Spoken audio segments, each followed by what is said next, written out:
It's time to wake up San Gabriel Valley with CCN Sunrise. Good morning, everyone. Glad to have you with us on CCN Sunrise today. We have a great show for you today. Also glad to have our guest co-host, Evan Money, with us today. Thank you for being here. Of course. Very excited to be sitting next to you, Mary. You look fantastic, by the way. Thank you. So do you. And I love your little peacock feathers. Oh, yes, had to bring it. CCN Sunrise. I'm ready. Here we go. So first in the morning buzz, we have, we're going to talk about General Flynn and the controversial, was it firing, or did he just be asked to leave? Was it forced to leave? We'll talk a little bit about that. But in addition, he will be playing possibly the role as our national security advisor for Trump. So very interesting. I will also have Mike Alexander with the TPAC. Who in the heck are they? And what is their goal for this country, Mary? I want to know. And finally, Piper's Pet segment. We have a star, Piper Wood, with Hand and Paw. We're going to meet a new furry friend who needs a home, Mary, but it's not coming home with me because I have too many animals. A lot of animals, huh? So tell me, what do you do in your real life? What do I do in my real life? Well, I spend most of my time romancing my bride and chasing my children around the house. Oh. So we are homeschooled, home officed, and my bride and I get remarried in a different state or country every year. So does that just keep your marriage alive, reigniting that commitment every year? Well, I'm in it for the honeymoon, so that's me. But That sounds great. Love it. Well, thanks for joining us today, and we're going to have a great show, and we want to thank our sponsors for making this show possible. Crown City News is sponsored by Foothill Transit, San Gabriel Valley Economic Partnership, Pasadena Federal Credit Union, EH Financial, Ganal Lumber, Siren Arts Productions. Thank you for your support of Crown City News. We have really great sponsors like Color Dots. Visit them at colordots.net. Sponsor us and we'll promote you on the show too. Now for the morning buzz, reports are out saying that President-elect Donald Trump wants to hire General Michael Flynn as the National Security Advisor. So with us today we have the president and founder of TPAC, Michael Alexander. Thank you for joining us. Hey, thanks for having me. Absolutely. Evan, nice to meet you. Mary, you and I have known each other for some time. Yes, we have. And thank you again for giving me the opportunity to be here at your new location. Thank you. So let's see. We have a new president-elect, and We do. we have some cabinet members that are being discussed. Nothing for certain. But what are your feelings about General Flynn?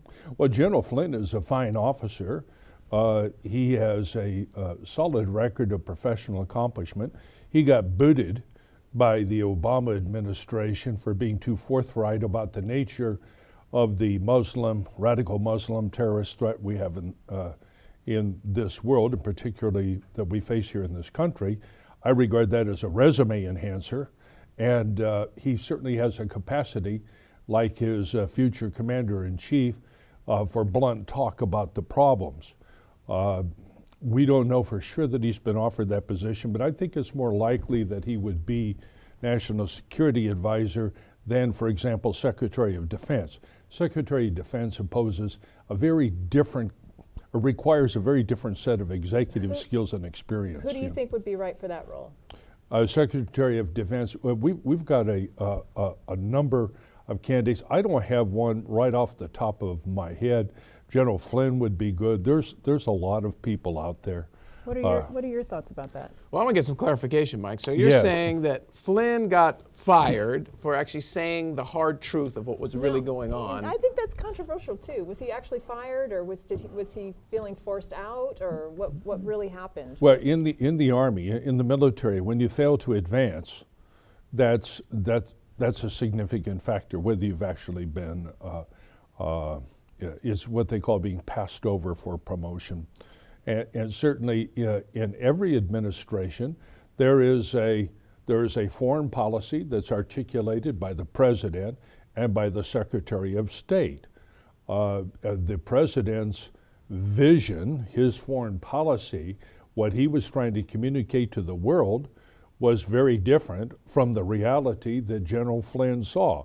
General Flynn saw it as his duty as an officer a serving officer of the United States military, to say what he thought the security truth was. That conflicted with a policy, out you go. Do you think there were, that happens. Sure. Do you think there were conflicts as far as the way he was approaching or discussing the Muslim population, or was it truly a focused interest on the terrorists who happened to be Muslim? Were there controversies within his? Oh, well, yeah. Well, there are no controversies. They're just facts.